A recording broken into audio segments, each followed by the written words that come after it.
Iverson Molinar, okay, the Panamanian basketball player. This guy is a scoring phenom. I could see him becoming like the next Jordan Clarkson, where people are like, where did he come from? Just a microwave. I know he's a little bit small, but dude, this guy has some scoring ability that's something amazing. So this video is about Iverson Molinar and our boy, Ibou Badji. Ibou will be later, but Iverson Molinar. I'm on campus waiting to pick up my girlfriend, so this is a car video. Like and subscribe. Ibou Badji. Tell me down below if I said that correctly. He signed with the Milwaukee Bucks according to HoopsHype. He only played for Mississippi State, but he played for a few high schools. And this past year, he wasn't great at shooting three-point shots, but the year before, he was a 40-point scorer. And past 2 years, he's been basically a 17 points per game scorer. Just a dog at scoring. He has a plethora of scoring possibilities, and it's just so much fun to watch. So yeah, Iverson Molinar is a guy that I could see being like Jordan Clarkson 2.0, like a guy who's a microwave off the bench, but not the best defender. And I think he's a good insurance policy if Lindell Wigington doesn't work out, or if he they can't keep him. So I think he's a great option. Yo, what's going on, guys? And Ibou Badji, hopefully I said that correctly, the man who played for Barcelona. Then this past year, he played in the second division of the Spanish league after playing his first few years as a backup on the Barcelona first team in the first division of the Spain basketball league. And this is a guy who used to be super hyped up if you played 2K or if you just followed the NBA circles for the NBA draft. And his stock fell. He's 7'1" with a 7'6" wingspan, stands at almost 250. He's at like 240 something.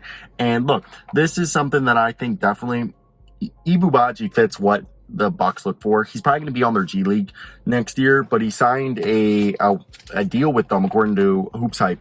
And the interesting part about Ibou Badji is he's never played more than 20 something minutes a night, but he's averaged about 1.5 blocks per game. So he's shown some rim protection ability, but he's never been the strongest rebounder. He doesn't have much of an offensive game outside of putbacks and, very similar offensive game to Rudy Gobert, if you have to say so.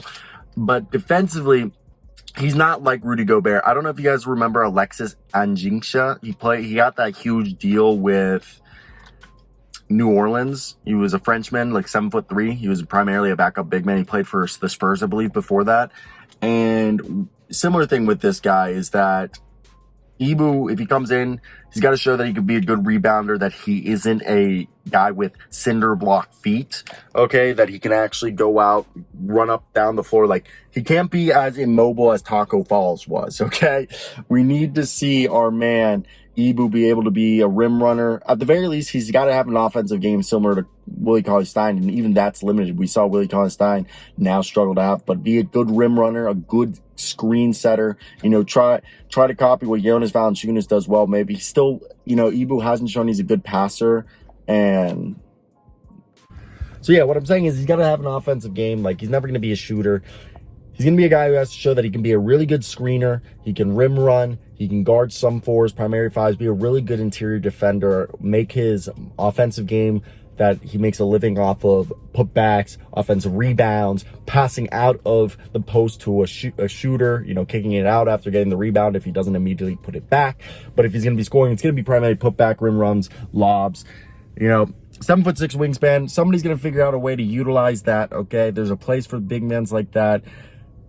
The Bucks, it's a great situation. Hey, if they can teach him how to shoot threes, maybe they have the replacement for a man, Brook Lopez. That could be something.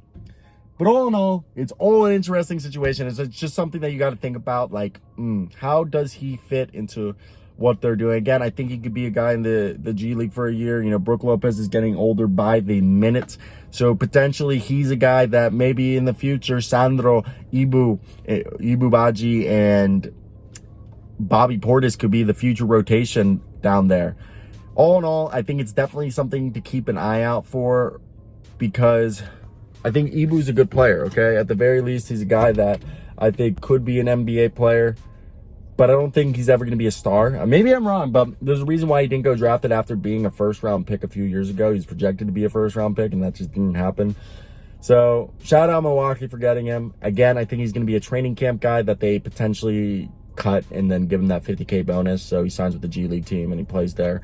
All in all, it's a good deal for him, a good deal for them. They get themselves somebody to develop But yes, I gotta go pick up my girlfriend. I'm starting to die. I'm dipping. Goodbye, everybody. I've got to go. Gotta leave everybody behind and face the truth.